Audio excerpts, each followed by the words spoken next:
सुप्रभात विद्यार्थियों।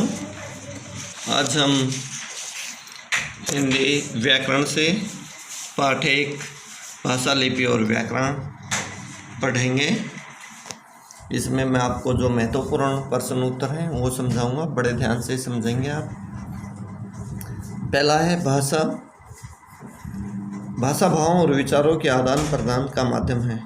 यह भाषा वह साधन है जिसके द्वारा हम विचारों का आदान प्रदान करते हैं। कोई भाषा का उदाहरण पूछे आपसे तो हिंदी, अंग्रेजी, संस्कृत, उर्दू, फ्रेंच, चीनी, अंग्रेजी, ये उदाहरण हो जाएंगे भाषा के।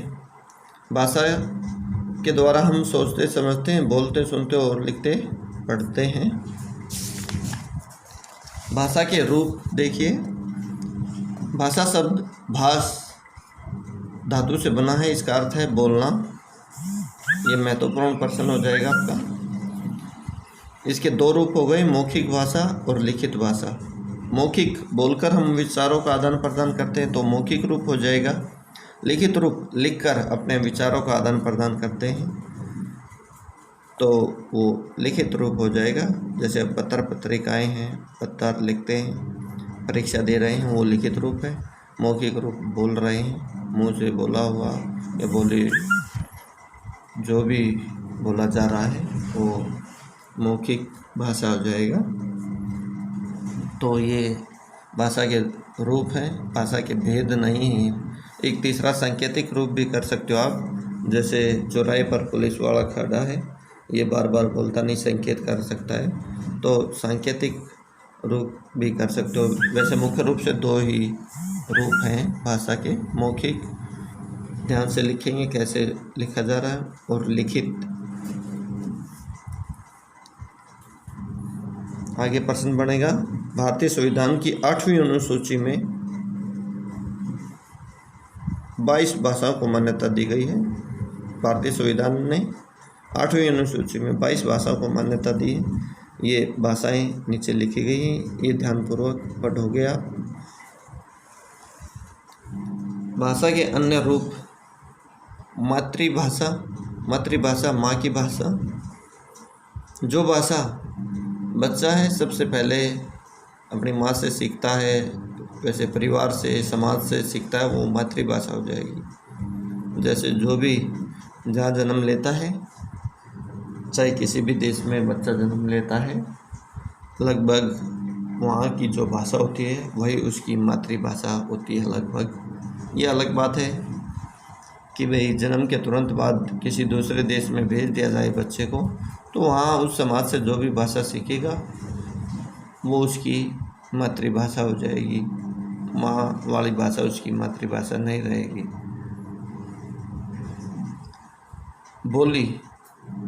बोली देखिए, बोली का प्रयोग किसी छोटे क्षेत्र में बोलचाल के लिए किया जाता है। उसका अपना शब्द भंडार अत्यंत विशेष और स्थानीय होता है। प्राय बोलियों की अपनी लिपि नहीं होती है, ज़्यादातर नहीं होती है, अतः उनका लिखित साहित्य भी प्राय कम ही मिलता है। वैसे होता है लिखित साहित्य, जैसे मैंने उदाहरण दिया 6ठी कक्षा में कि साहित्य होता है, जैसे हरियाणवी गायक हैं, हरियाणवी रागनियाँ हैं, लिखित रूप में भी हैं वो।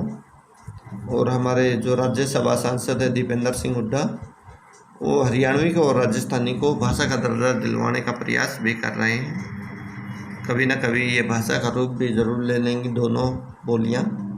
तो बोली का उदाहरण आपका हो जाएगा हरियाणवी और राजस्थानी, अभी बोली रूप में है, अतः उनका लिखित साहित्य भी प्राय कम ही होता है, ज़्यादातर कम होता है। आगे है राजभाषा। राज होता है शासन, भाषा अर्थात शासन की भाषा, वो राजभाषा। इसमें सरकारी कार्यालयों का अर्थ है ऑफिस, जो सरकारी ऑफिसों में प्रयोग की जाती है वो राजभाषा कहलाती है। केंद्र सरकार की राजभाषा हिंदी है, कहने को हिंदी है, ज़्यादातर कार्य अंग्रेजी में ही होते हैं।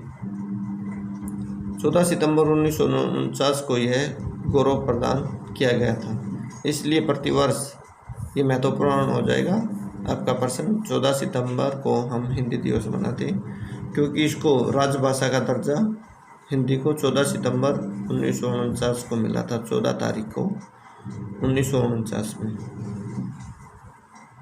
केंद्रीय स्तर पर दूसरी आधिकारिक भाषा अंग्रेजी है। वैसे पहले स्तर पर ही है। आप प्रश्न हिंदी में पूछोगे तो उसके उत्तर अंग्रेजी में ही मिलते हैं। आगे है राष्ट्रभाषा। जब कोई भाषा देश के अधिकांश नागरिकों द्वारा प्रयोग में लाई जाती है तो वह राष्ट्रभाषा, अपनी राष्ट्रभाषा हिंदी हो जाएगी, क्योंकि ज़्यादातर भारत में हिंदी प्रयोग होती है। इस आधार पर हिंदी भारत की राष्ट्रभाषा कही जाती है, क्योंकि यह भारत के अधिकतर हिस्सों में बोली समझी जाने वाली भाषा है। आगे है मानक भाषा। मानक भाषा वैसे जो मान लिया गया है विद्वानों या शिक्षित जनों के द्वारा, और जो भाषा का शुद्ध रूप होता है वो मानक भाषा कहलाता है। जैसे हम द्वारा शब्द लिखते हैं, प्राचीन रूप ये है द्वारा का, लेकिन मानक रूप में ऐसे लिखेंगे हम। तो ये जो रूप है, एक रूपता लाने के लिए भाषा में जो मान लिया गया है शिक्षित जनों या विद्वानों ने, तो ये मानक रूप हो गया भाषा का। आगे है लिपि। भाषा को लिखने के लिए जो चिन्ह निर्धारित किए जाते हैं, चिन्ह या निशान, वो लिपि कहलाते हैं। जैसे ये लिपियां और भाषाएं दी गई हैं। देवनागरी लिपि में संस्कृत, हिंदी और ये भाषाएं लिखी जाती हैं। ये रोमन लिपि है और ये देवनागरी लिपि। ये जो चिन्ह लिख दिए गए हैं ये देवनागरी लिपि में है और ये रोमन लिपि में, क्योंकि अंग्रेजी भाषा की लिपि रोमन है, उर्दू की फारसी, पंजाबी की गुरुमुखी लिपि है। तो ये इस प्रकार से आपको ध्यानपूर्वक पढ़नी है और याद करनी है। आगे है व्याकरण। व्याकरण वह शास्त्र है जिसके द्वारा भाषा के शुद्ध रूप और अशुद्ध रूप का ज्ञान प्राप्त होता है हमें। इस आधार पर व्याकरण के 3 अंग हैं। वर्ण विचार, वर्णों का विचार किया जाता है, शब्द विचार और वाक्य विचार। हिंदी भाषा लगभग 1000 वर्ष पुरानी है। इसका विकास क्रम इस प्रकार है: संस्कृत, पाली, प्राकृत, अपभ्रंश और हिंदी। भारत के प्रमुख हिंदी भाषी क्षेत्र ये राज्य हैं, ज़्यादातर उत्तर भारत के हैं। हिंदी भाषा देवनागरी लिपि में लिखी जाती है। विश्व की एकमात्र ऐसी लिपि जिसमें स्वर और व्यंजन ध्वनियों को मिलाकर लिखने की व्यवस्था, इसलिए हिंदी जैसी बोली जाती है वैसी ही लिखी जाती है। इसलिए वैज्ञानिक भाषा संस्कृत को और हिंदी को वैज्ञानिक भाषा का भी दर्जा प्राप्त है। ये जो फिजी देश है, ये शायद ऑस्ट्रेलिया महाद्वीप में पड़ता है। महेंद्र चौधरी बहुजमालपुर से उसके पूर्वज गए थे, वो वहाँ के प्रधानमंत्री भी बने थे कई साल पहले, सन 98 की बात है। महेंद्र चौधरी। हिंदी केवल भारत ही नहीं अपितु फिजी की भी राजभाषा है।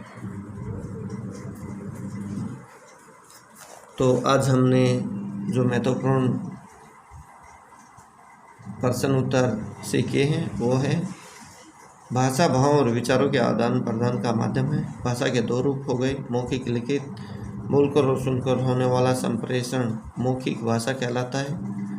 मौखिक ध्वनियों को लिखित रूप में व्यक्त करने के लिए निश्चित किए गए चिन्ह लिपि कहलाते हैं। ये 8वीं अनुसूची में ये पूछा जा सकता है, काफ़ी महत्वपूर्ण प्रश्न हो जाएगा। 22 भाषाओं को मान्यता दी गई है। हर साल हम 14 सितंबर को हिंदी दिवस मनाते हैं। मातृभाषा बालक अपने परिवार से सीखता है या समाज से। बोली का प्रयोग छोटे क्षेत्र में बोलचाल के लिए किया जाता है, जैसे हरियाणवी, राजस्थानी। राजभाषा का अर्थ है सरकारी कार्यालयों और राजकाज की भाषा। भाषा में एक रूपता लाने के लिए निश्चित किया गया भाषा रूप ही मानक भाषा है। भाषा के शुद्ध रूप का ज्ञान कराना व्याकरण का काम है, शुद्ध और अशुद्ध रूप का।